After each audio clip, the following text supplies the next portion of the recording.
हो गया। अब हम इसके स्ट्रक्चर की बात करते हैं। इसके स्ट्रक्चर से इसको हम समझने की कोशिश करते हैं। स्ट्रक्चर की बात करें तो नंबर 1 पे है प्रोकैरियोटिक सेल। प्रोकैरियोटिक का स्ट्रक्चर आपको नज़र आ रहा होगा। ये जो ब्लैक कलर से जो बाहर वाली जो इसकी बाउंड्री है उसको कहते हैं सेल वॉल, जो ब्लैक पेन से लिखा हुआ है, ठीक है। और जो इसके जो ये धागे नुमा है उसको कहते हैं पीली पीली इसको बोलते हैं। और जो इसके अंदर वाला जो इसका साइटोप्लाज्मिक मेम्ब्रेन जिसको कहते हैं, ब्लू ब्लू कलर के जो सर्कल आपको नज़र आ रहे होंगे, तो ये बेसिकली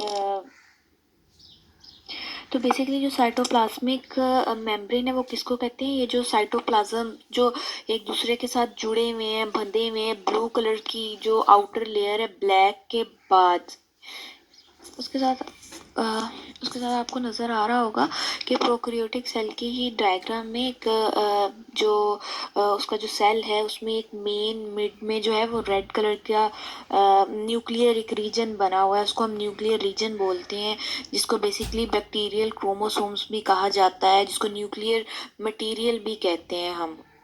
और इसके साथ साथ आपको इधर नीचे नज़र आ रहा होगा ये जो ग्रीन कलर का सर्कल है, तो ग्रीन से लिखा हुआ है राइबोसम।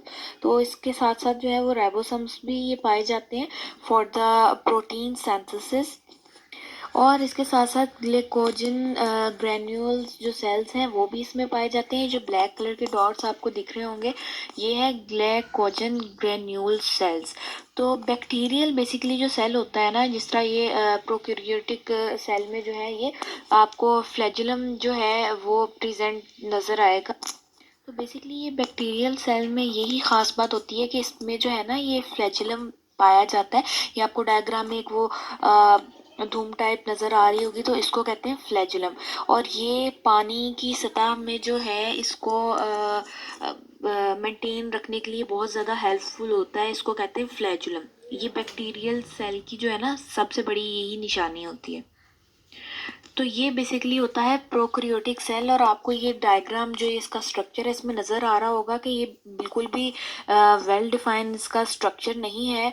और तो जो इसका ऑर्गेनल स्ट्रक्चर है वो भी बिल्कुल ठीक से नहीं बना हुआ। तो अब हम बात करते हैं सेकेंडली इसका जो स्ट्रक्चर है यूकैरियोटिक सेल जो स्ट्रक्चर है, बिल्कुल प्रोकैरियोटिक सेल के सामने आपको डायग्राम में नज़र आ रहा होगा यूकैरियोटिक सेल का स्ट्रक्चर।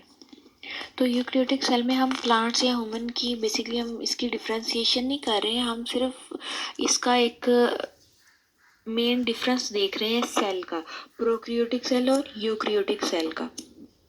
तो आप बेसिकली इसमें देखें जहाँ पे प्रोकैरियोटिक में न्यूक्लियर रीजन है, बैक्टीरियल क्रोमोसोम है, ठीक है, तो वहाँ पे नेट नहीं है, ठीक है, नहीं है नेट, तो प्रोकैरियोटिक है। और प्रोकैरियोटिक के बिल्कुल सामने जो स्ट्रक्चर यूकैरियोटिक का है, तो आपको बिल्कुल यूकैरियोटिक स्ट्रक्चर आपको नज़र आ रहा होगा। उसमें जो जहाँ पे लिखा हुआ है न्यूक्लियर मेम्ब्रेन, ब्लैक कलर की उसकी जो है ना सर्कल किया हुआ है, वो बेसिकली क्या है, वो मेम्ब्रेन बाउंड है। तो उसमें न्यूक्लियस भी पाया जाता है, उसमें क्रोमोसोम्स भी पाए जाते हैं और उसमें न्यूक्लियस भी प्रेजेंट होते हैं। तो ये बेसिकली ये एक वेल डिफाइंड बना हुआ है। तो एक ये यूकैरियोटिक सेल में जो ये वाला पार्ट है न्यूक्लियर मेम्ब्रेन वाला, ये इसकी खास बात है। और प्रोकैरियोटिक सेल में जो न्यूक्लियर रीजन है जहाँ पे बैक्टीरियल क्रोमोसोम्स पाए जाते हैं, जिसको न्यूक्लियर मटेरियल कहा जाता है, उसकी वो खास बात है। और इसके साथ आपको यूकैरियोटिक की जो बाहर वाली बाउंड्री नज़र आ रही है उसको हम क्या कहते हैं, सेल वॉल कहते हैं। और ये जो बाहर वाली लाइन है और उसके अंदर जो एक लाइन जा रही होती है उसको हम कहते हैं सेल मेम्ब्रेन। कुछ सेल्स में सेल वॉल पाई जाती है और कुछ सेल्स में जनरली सेल वॉल जो है वो नहीं पाई। इसके अलावा जो आपका नॉर्मल सेल ऑर्गेनल्स हैं, जैसे कि गोल्जाई बॉडी है, लाइसोसम्स है, ठीक है, माइटोकॉन्ड्रिया है, राइबोसम्स है। ये आपको डायग्राम में नज़र आ रहे होंगे। Mitochondria written with red and ribosome written with black and lysosome written with green. और ये बेसिकली, और इसके साथ गोल्जाई बॉडी जो नीचे लिखा हुआ है ब्लैक में, ये जो है ये आपको नज़र आ रहे होंगे डायग्राम में। एंडोप्लाज्मिक जो एंडोप्लाज्मिक की जो है उसके साथ चिपके हुए हैं, उसकी जो डायग्राम, उसकी जो एक स्ट्रक्चर है, स्ट्रक्चर यूक्रियोटिक स्ट्रक्चर के अंदर उसमें जो छोटे छोटे डॉट्स डॉट्स करके जो उसके साथ चिपके हुए हैं ना, ये एंडोप्लाज्मिक के साथ ये सारे जो हैं ये इसके साथ जुड़े हुए हैं। तो बेसिकली ये आपको जो सेल मेम्ब्रेन बॉन्ड के अंदर जो आपको नज़र आ रही हैं जितनी भी ये सेल्स हैं, तो बेसिकली ये क्या है, ये जो जितने भी हैं ये साइटोप्लाज्म है जिसके अंदर लिक्विड भरा हुआ है। और इसके साथ बहुत सारी चीज़ें जो भी अभी डिस्कस की हैं, ये जो है यूक्रियोटिक सेल के अंदर जो है ये पाई जाती हैं, जो कि सेल मेम्ब्रेन बॉन्ड की जो उसकी जो इनर बाउंड्री है उसमें पाई जाती हैं। और ये सारी चीज़ें साइटोप्लाज्म के लिए और इस सेल को ज़िंदा रखने के लिए बहुत ज़्यादा ज़रूरी हैं। तो आपको डायग्राम में नज़र आ रहा होगा कि जो दोनों डायग्राम्स के दरमियान में लिखा हुआ है साइटोप्लाज्म।